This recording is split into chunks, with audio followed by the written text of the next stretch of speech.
Hello Daleks, welcome to Terry on Tuesday.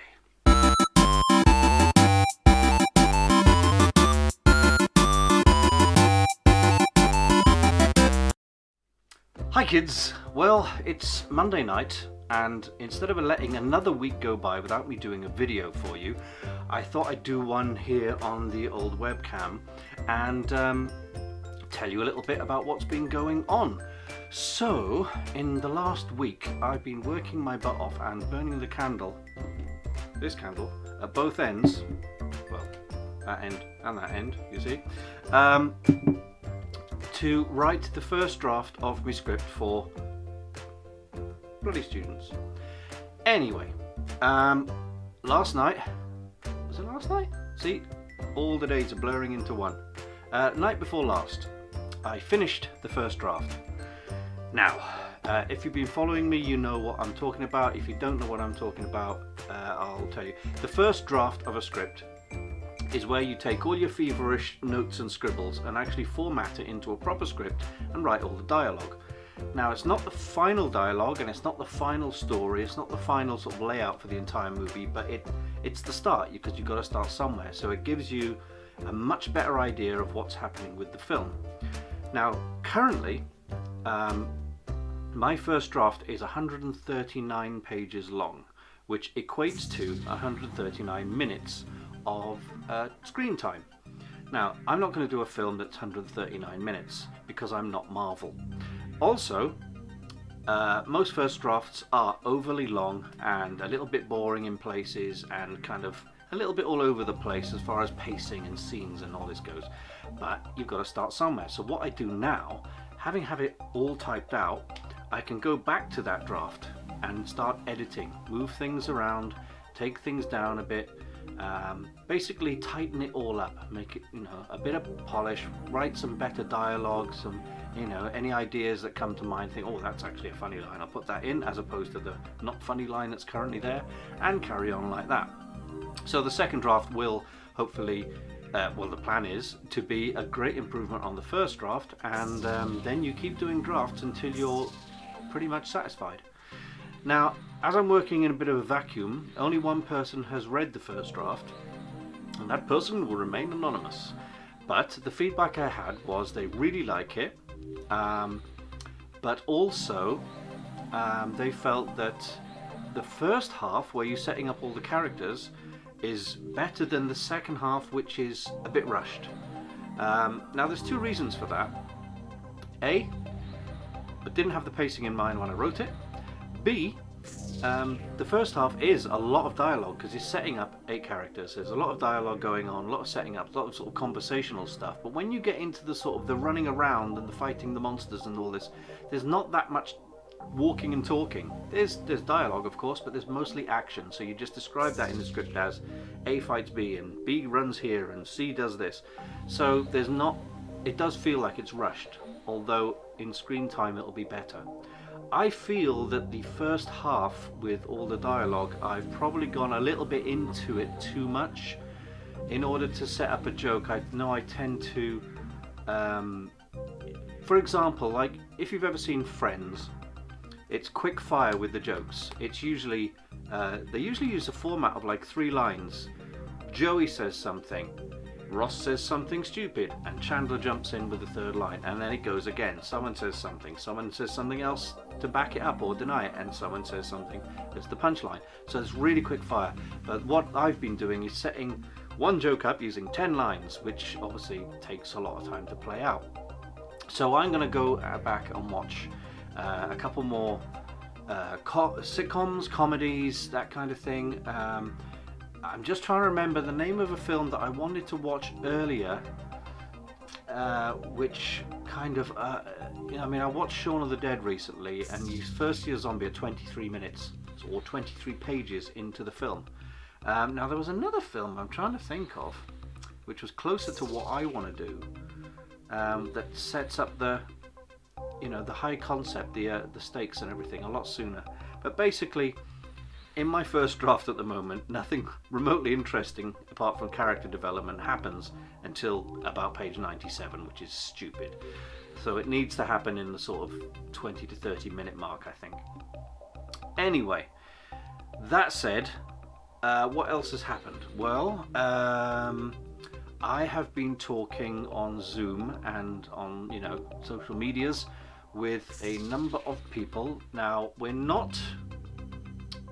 We're going to do auditioning, like I said, after Christmas, hopefully, because there are a lot of characters to cast, both lead roles and supporting roles. There's not going to be that many extras involved, although there will be some, and a lot of people have reached out to me and said, hey, can I be an extra? I was like, yes, I will get back to you. I will let everyone know as and when. I can't just say yes now and then in October next year you go, I can't make it. It's a long way off, so don't panic. All right, you'll see. The one way to be really informed is to go to www.bloodystudents.co.uk and bookmark that, or follow the Facebook page, or follow the Instagram page, or follow the Twitter account. I'm doing my best here to keep you all informed. One of the problems I had with the last film is a lot of people said, well, I didn't know you were doing this thing. I'm like, guys, we've got all the social medias pretty much set up. So this news does get out, and so you don't have to go and message me directly and go, what's happening with the film?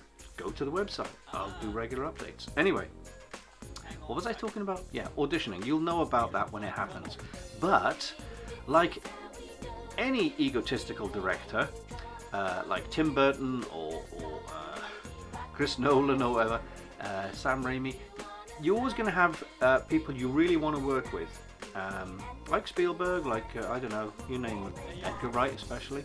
By the way, if you haven't seen Last Night in Soho, go watch it. I think it's great. Yeah, basically, like every egotistical director, there are people I've always wanted to work with, in front of and behind the camera, and I have already basically offered roles to, I would say, 3 people, maybe 4. I'm not going to say the names of the people yet. I'm not going to say the roles. I have told the 4 people that we will still probably take auditions for those roles. And this is not, a slur on anyone's sort of acting experience and stuff. They're all better actors than me.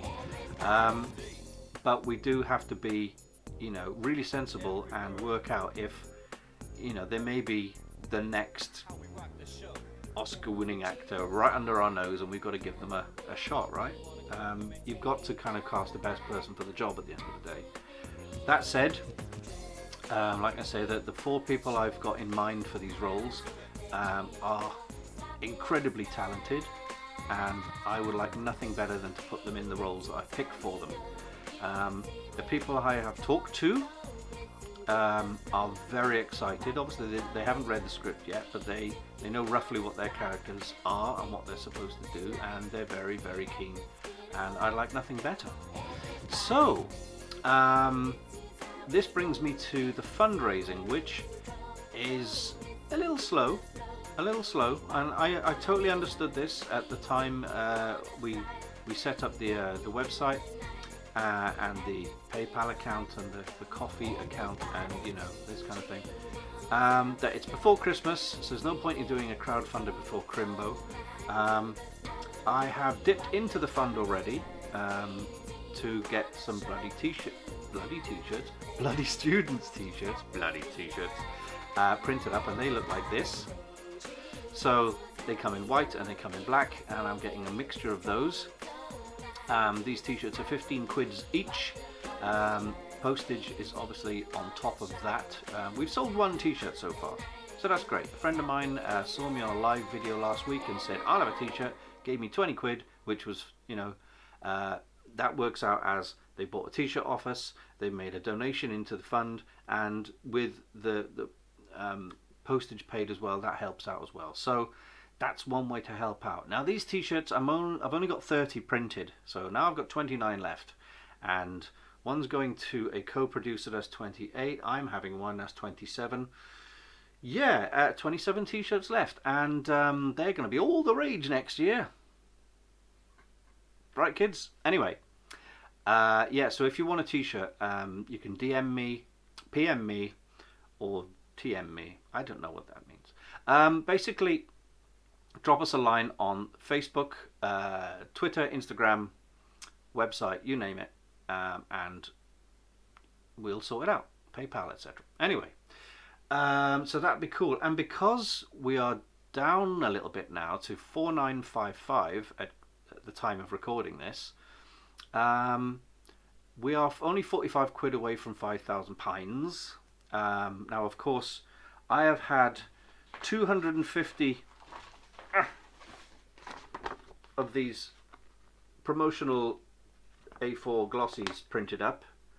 I paid for these out of my own pocket, not the budget, okay? I've had 1,000 bloody students' business cards made up. This is one of 4 boxes. They're really cool cards. They've got the thing on there, and they've got all the info on the back. Okay. And I'll be sort of giving these out and leaving them wherever I possibly can. Again, I paid for these and not out of the budget. But we're 45 quid away from £5,000 now. So if we get £5,000, as soon as we hit the £5,000, I will make 2 announcements. One is one of the people who is basically cast, and the other one is going to be the people responsible for working with me to get the film shot and edited, etc. So the production company, essentially. All really exciting stuff. I mean, if you know anything about me, you know I love blabbing things out ahead of time, even if they're not nailed down, and then I make an idiot of myself by going, you know, that thing I talked about, it didn't happen. So I'm trying my best to keep.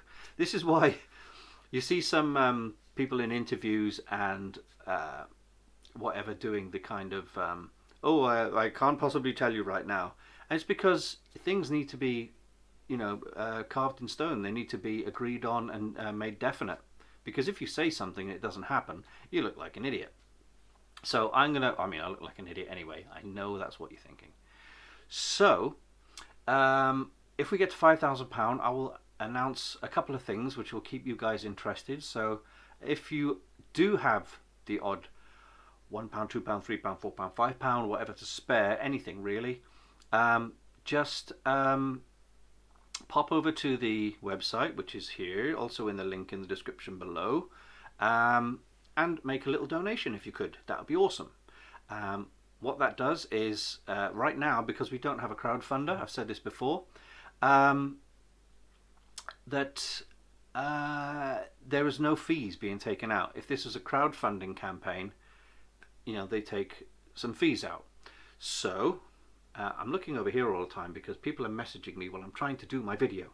Guys, give me a break. So